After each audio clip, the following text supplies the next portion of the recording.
I am Reverend John Odden, and I am speaking today on Believing is Seeing. How did we get this topic? I actually volunteered and said, make a topic for this Sunday that fits in with the flow of the month, and I got Believing is Seeing.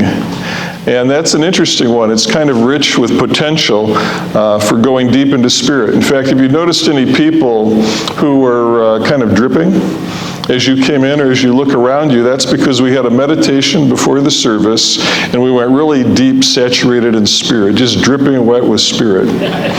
And I do believe that this topic, Believing is Seeing, is that rich, wet kind of a topic. Very much so. And it's a nice day for me to be sharing this with you because this marks the first time I've spoken here after a year of completing my training. And so I'm kind of on my journey and I get to do minister things, and who knows, in a few years I have the opportunity to be ordained. So it's a good way for me to be on my journey and thinking about what's up with this believing and seeing. Like, when I see it, do I believe it? Or is it the other way around, where our belief drives what we're able to see? I thought it was interesting that there's people that actually study this kind of stuff. And a simpler study, though, that caught my eye came out in last year in September by PRRI. And when I first found it, I was thinking PRRI, maybe public radio maybe. No, the Public Religion Research Institute. They got a big institute and they study this. And they came out and they said that in 20 states, the largest religious group, and we think about belief, I kind of think about religion and belief as kind of going together and spirituality.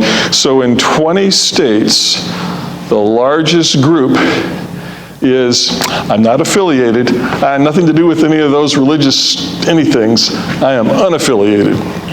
Now, they didn't really go deeper in the survey, although it was extensive, because they were more speaking to the concerns of houses of worship, and are we relevant, what do we do, how do we do it, and was it all about speaking out to people on the internet, like our virtual audience today, what is it about?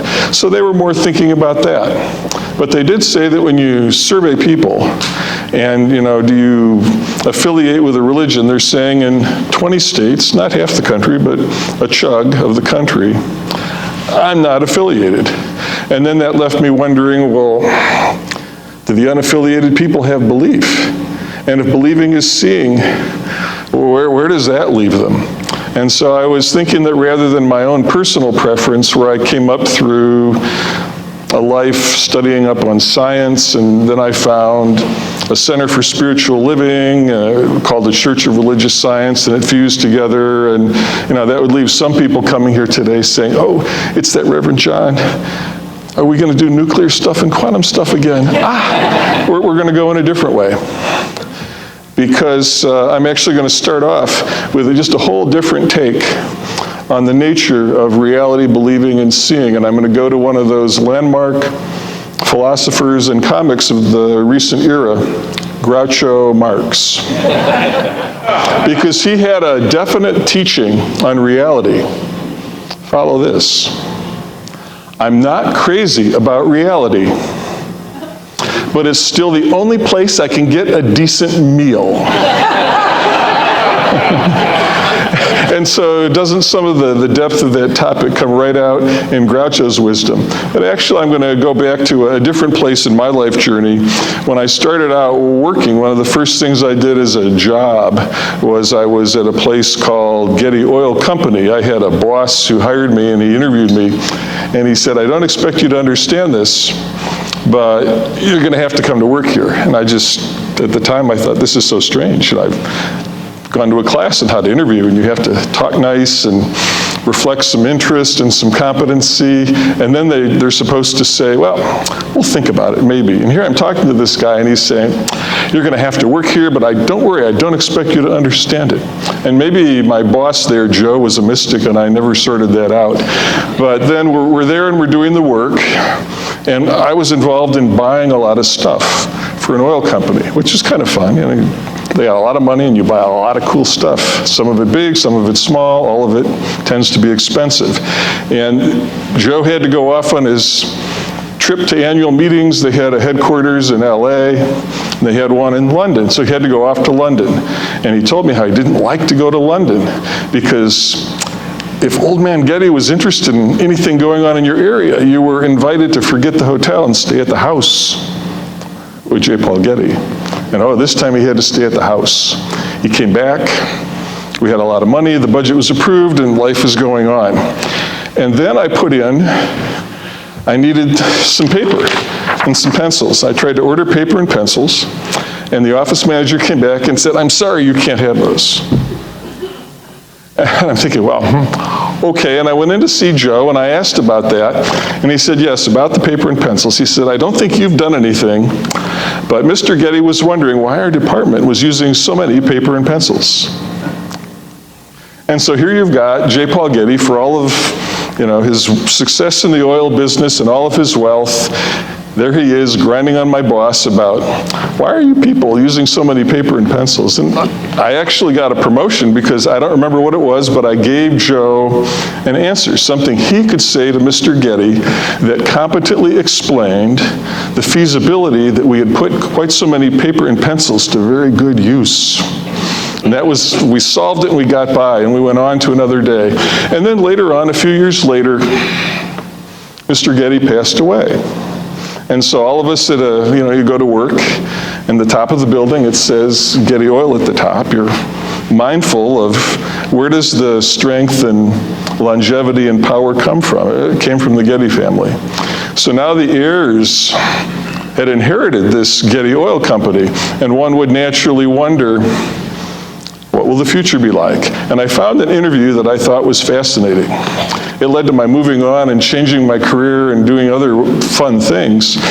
But what was amazing about the interview was here was the wife of the eldest son, interviewed about the frugality of the Getty clan, a frugal tradition. So I'm reading this, like, a frugal tradition. I already remembered the paper and the pencils. Like, oh man. Or I actually have to bring my own paper and pencils to Getty Oil, like I used to have to when I was at elementary school. What does this mean? And she went on to explain that they had this big home in San Francisco up on the hill, Pacific Heights, is that correct, the neighborhood? A big home with an open courtyard. And they wanted a place where the kids could play and they wouldn't have to be traveling around at home. So they put the roof of glass over the courtyard. And then the next thing was, how to hold it up. And so they figured they'd use natural materials, very thrifty. They had the pillars quarried in Italy, brought over to stand up to hold the glass roof. And then the next thing was during the times of the year when it's cool, how would you deal with the cost of keeping it temperate in this great covered courtyard when there's clouds and not enough sun? Would you have to put in a big heating plant and spend a lot of money on energy? No, she found a much more frugal and practical solution. The artisans were called over to gild the pillars. This way there was no need to turn on lights because you had the light off the pillars. It was very elegant and it brought warmth and it was no problem, but they're a very frugal family. She said when they send the children to play in the courtyard on a rainy day and they're out there on their bikes and their trikes, today it would be skateboards, but then it was bikes and trikes, right? And they would bump into the pillars and nick the gold leaf gilding. They leave the scratches. Very frugal people. Now, I don't know how many of you might have gilt pillars in your home. I'm not asking for a show of hands, I'm just, But that was it, and I figured, aha. With that disparity of ways of looking at what you see and what you believe and attitudes, my conclusion was maybe a different professional choice would be good.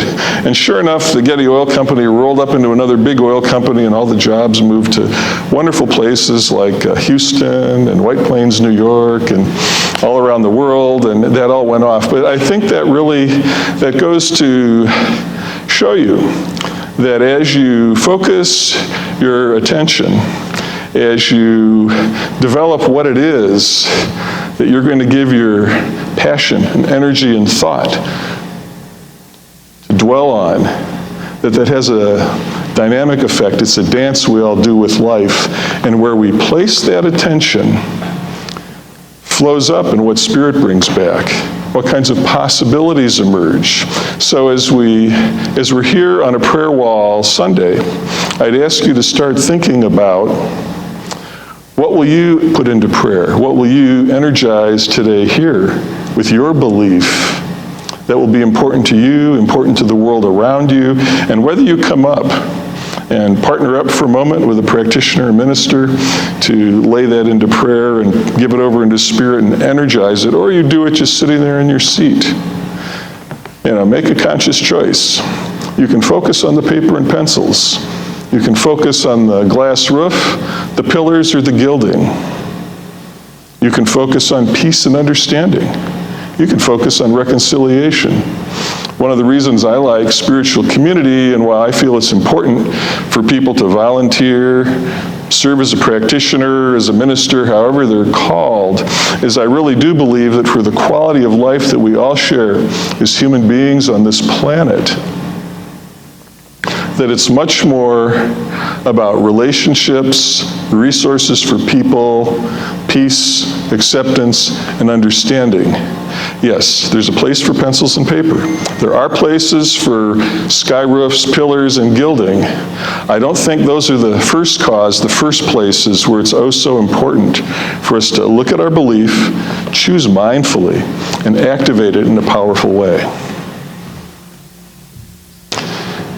Down that line, I would turn back to a comment that's attributed to Henry Ford.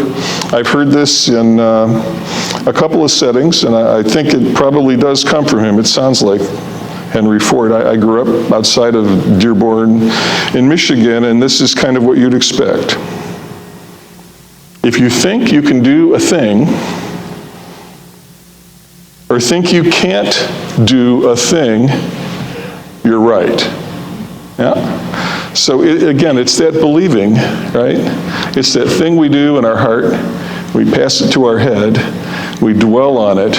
And that becomes the enabler, whether it's to go out and write a book, give a talk, organize an activity, support an activity, say hi to a neighbor. Just listen and ask them how they're doing. Wherever we want to put that, we can generate that. Spirit, that infinite stuff that's in all of us is right there ready to flow in to whatever action we make, whether it's a hug or a kind word, or whether we get cranky and we do something else.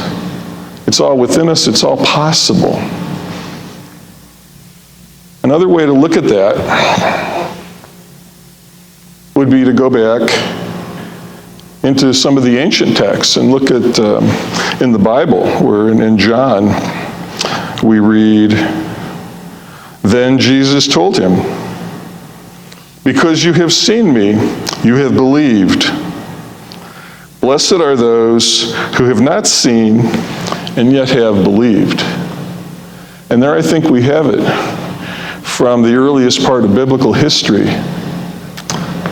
that insight that it was known and understood to the folks who spoke those words and captured those texts,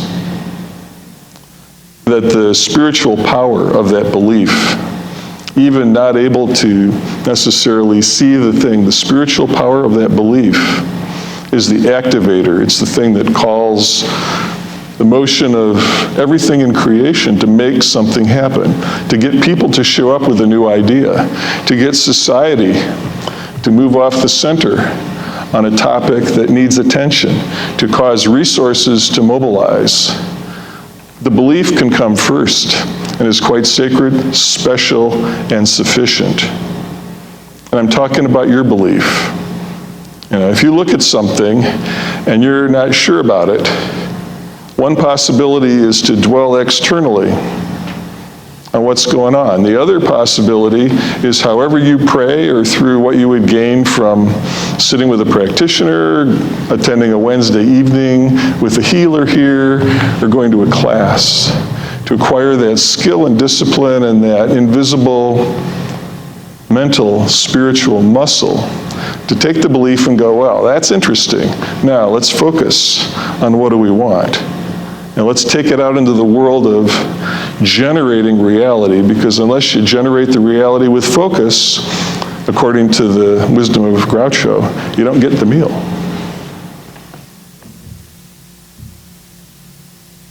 To say it another way, I think Ernest Holmes puts it very well in The Science of Mind, when he says, God cannot give us anything unless we are in a mental condition to receive the gift. The law cannot do anything for us unless it does it through us. It's not out there, it comes through us. Belief is absolutely necessary to right demonstration. So as we look at stuff out there, I keep hearing people who say, well, can't look at the news, all junk, all bad, nothing I like, it bugs me.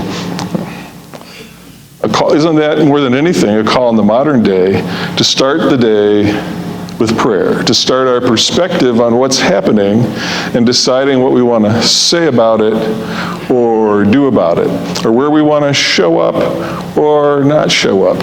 Perhaps to start that grounded in prayer, grounded in what you might do at the prayer wall with a few words with a practitioner or right there in your seat. Because you've got a piece of the infinite powerful Spirit, the solution and the answer inside of you. It shows up as what's heartfelt, what's just sitting in there saying, come on, let's do it. Say it, believe it. Listen for that. Take action when you get that call. I wanted to fit this quote in once I found it. And I wasn't sure whether to start with it or end with it, and I was back and forth and back and forth. And fortunately, I was able to make up my notes on the computer, so I could just drag it back and forth. And go, So finally, I put it at the end, because it continually amazes me that we hear quotes here at InSpirit from Rumi. It amazes me to know that here was a guy that, if I recall correctly, it was around 1300 AD. Yeah, he was in like a suburb of Kabul, Afghanistan, which kind of seems like a rough place from my impression. I've heard people who've been there report it's beautiful, but a tough place in some ways. So there's Rumi, the poet. And what does he say? And listen to this, thinking about believing and seeing, and thinking about spiritual practice. And where can that take any of us in the next moment? Your task is not to seek for love, but merely to seek and find all the barriers within yourself that you have built against it.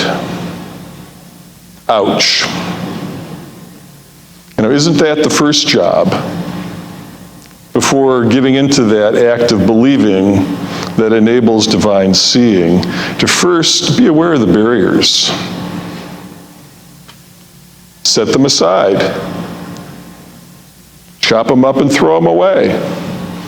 Or just step around them. But don't be stuck at the barrier, right? Get beyond the barrier, because once the barriers to love are gone, then the believing of love, peace, reconciliation, and great accomplishment in any realm becomes available. And then in my research, I found that Rumi said a bit more, and this just really grabbed me.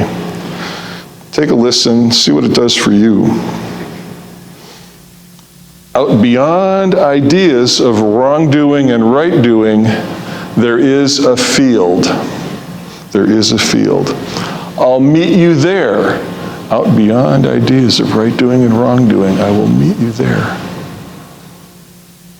When the soul lies down in that grass, the world is too full to talk about. Why do people come to a Sunday celebration? Who's called? I believe it's people who have a sense that we are in or very close to that world that Rumi knew that is too full to talk about, that know that goodness is right there, that can recognize the goodness when our musicians perform, that can sense the wonder and amazement when we have a theme event or a caring circle, and we're just able to gather with people and perceive, receive, and honor the power, the goodness, and the dignity and the integrity that's each and every one of us. I think that's why. Now, some of you may say, it's because the seats are really comfortable and it's better than my seat at home. Could be, or there could be, or somebody made me. I've almost got a broken arm from being drug here.